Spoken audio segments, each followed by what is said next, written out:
आदमियों को जा रहा सी वेख्या कि एक संदूक नूं आ रहा फड़िया किनारे नाल लाया कुंडा खोलिया वेख्या कि 2-4 दिन की मशरूम बची है मुंह अंगूठे जिक्र रसूल अल्लाह कर रही है लैके घर वाल फिर लगा आवाज जो आवाज आया क्या मत समझे ससी का संदूक बेखसमा आ रहा मैं ये खसम नाल करी आवाज तो आवाज सुन लै वो आवाज कौन करता जो ससी के नाल इश्क रूड़े आ रहा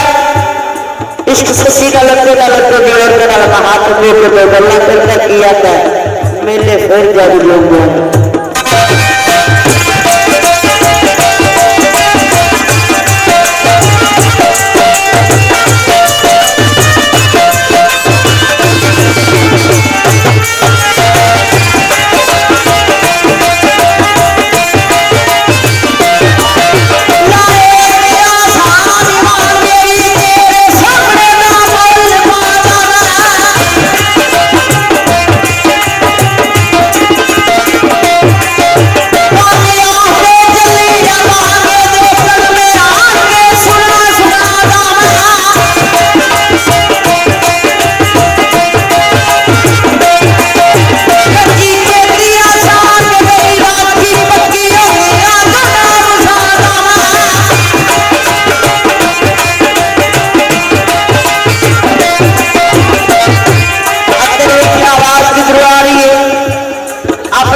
तो बंदिया तलिया रख दिता मां तो बड़ी मौला ने भेज दिया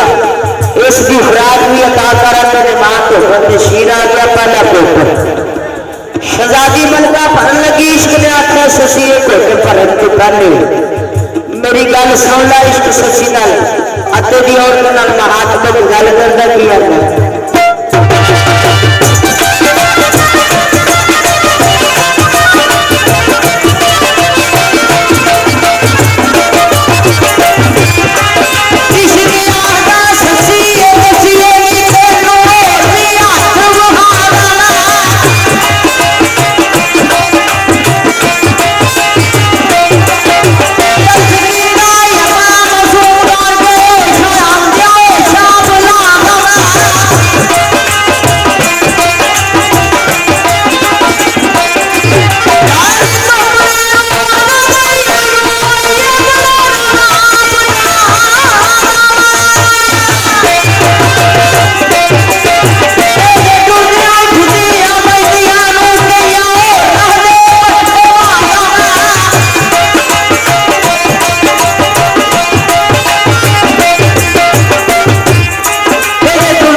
कभी आके चलिया बागे दे कल में आन के सुना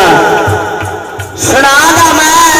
कि जब में खड़े नहीं मेरे कारनामे दाद दे के जो भी करना करना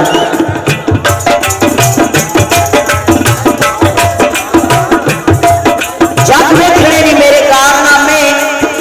दाद दे के जो परनादा मैं हथा में खून के 4 खाने फला से जज कट के थला च बेरहमत बेकफन बेगुसल दफना मैं ससी जवान है घर ससी जवान होती है हुसन चमकारे मारता कि मैं जवान हूँ